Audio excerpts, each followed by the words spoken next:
ਨਾ ਉਹਨੂੰ ਪਰਵਾਜੂ ਦੁਨੀਆ ਦੇ ਰੰਗਾਂ ਦੀ, ਨਾ ਉਹਨੂੰ ਭੁੱਖ ਪੈਸੀ ਦੀ।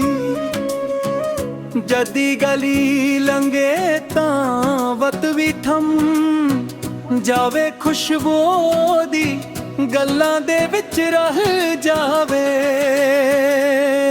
ਕਿਹਦਾ ਸੋਹਣਾ ਹੈ ਯਾਰ ਨੀ ਕਿਹਦਾ ਸੋਹਣਾ ਹੈ, ਜਿਹਦੇ ਮੁਖੜੇ ਤੋਂ ਚੰਨ ਵੀ ਸ਼ਰਮਾਂਦਾ ਹੈ। ਨਾ ਕੋਈ ਦਰ ਉਹਨੂੰ ਨਾ ਕੋਈ ਖੋਬ, ਰੋਕੇ ਵੱਖਰੇ ਜਿਵੇਂ ਕੋਈ ਰੱਬ ਦਾ ਪਰਛਾਵਾਂ।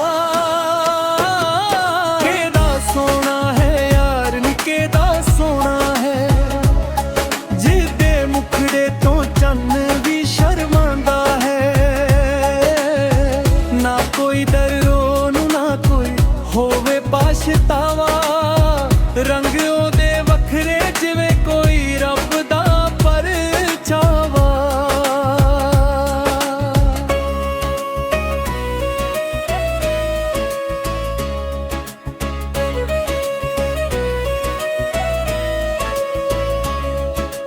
ਫਕੀਰੀ ਮਿਜਾਜ਼ ਉਹਦਾ,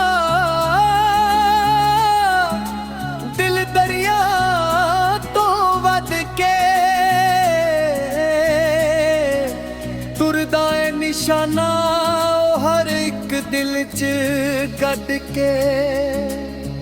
ਲੋਕਾਂ ਦੇ ਲਈ ਉਹ ਸ਼ਾਇਦ ਇੱਕ ਚੱਲੀ ਜਿਹੀ ਗੱਲ ਏ, ਪਰ ਮੇਰੇ ਲਈ ਉਹ ਹਰ ਮੁਸ਼ਕਿਲ ਦਾ ਇੱਕੋ ਇੱਕ ਹੱਲ।